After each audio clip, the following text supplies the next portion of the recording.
One of the most common questions I get asked about how to naturally reduce ADHD symptoms in children is this: where do I start? Hi, I'm Dana Kay, and that's what we're going to be talking about today, so stay tuned. But before we do that, I wanted to ask you to take 2 seconds and hit that subscribe button. I release several new training videos every week, and by subscribing, you will make sure and catch them all. So hit subscribe today. All right, let's get started.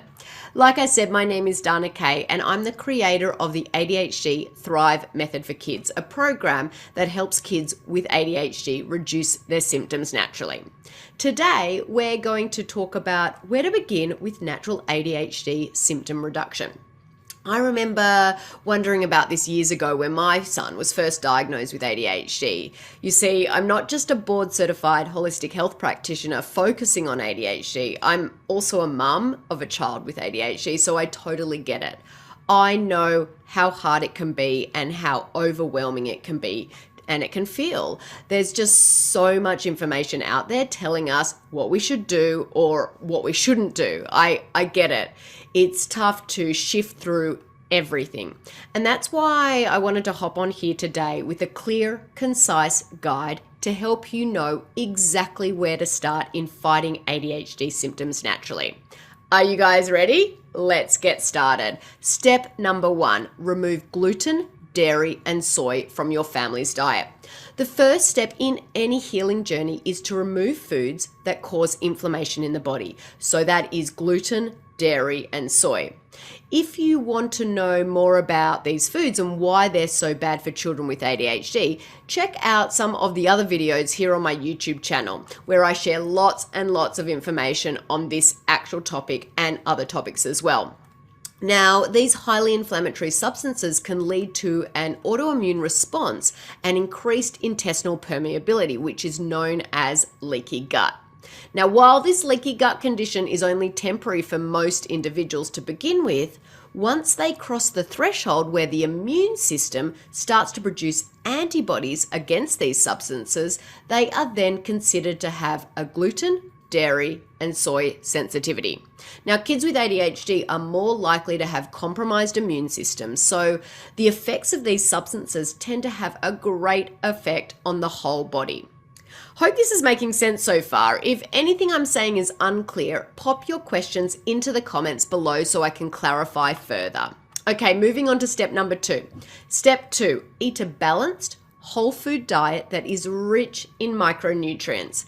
Step 1 is all about what you take out of the diet, and step 2 is all about what you put into the diet.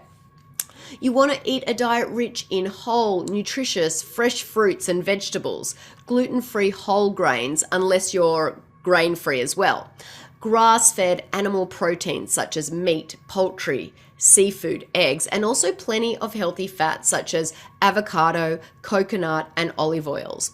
Where possible, you want to avoid over-processed and packaged foods, replacing them with whole and fresh produce. So here's a sample meal plan for one day.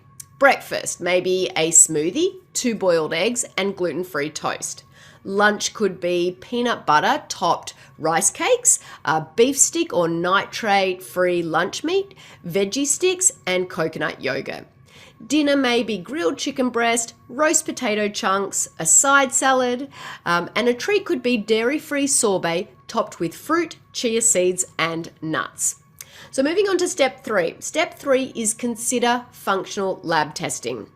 Functional lab testing is used to identify and remove underlying body system malfunctions. It identifies hidden stresses and vitamin and mineral deficiencies in your child's body. Now, these malfunctions contribute to your child's overall symptoms, and testing will actually ensure you can have a targeted bio-individual plan on how to correct these underlying malfunctions. There is definitely no one-size-fits-all approach here. If you'd like to know more about how we use functional lab testing to help children with ADHD, I'm going to pop a link to a video about that into the video description below. I think you'll find it very, very helpful. So on to step 4. Step 4 is consider parenting therapy. Parenting a child with ADHD can be incredibly taxing on the parent-child relationship, and parental therapy and coaching has shown to really improve the child-parent bond and benefit the entire family unit. It teaches the parents important communication techniques to reduce conflict and gain their child's empathy and respect. It helps families identify the child's needs, set goals, and build strategies that help in utilizing their strengths to compensate for their weaknesses. It also helps the child understand their own unique strengths and challenges, learn appropriate behavior, and learn social and academic skills that will be used throughout their whole life. Now, if budget is a constraint, research positive parenting techniques or check out our ADHD Thrive Jumpstart for Parenting online course. I'll also pop a link to that in the video description too, so check that out if you're interested. Step 5, remove artificial coloring, flavoring, and other additives. Now, studies have shown that artificial flavors and colors can aggravate ADHD symptoms, so get these out of your pantry.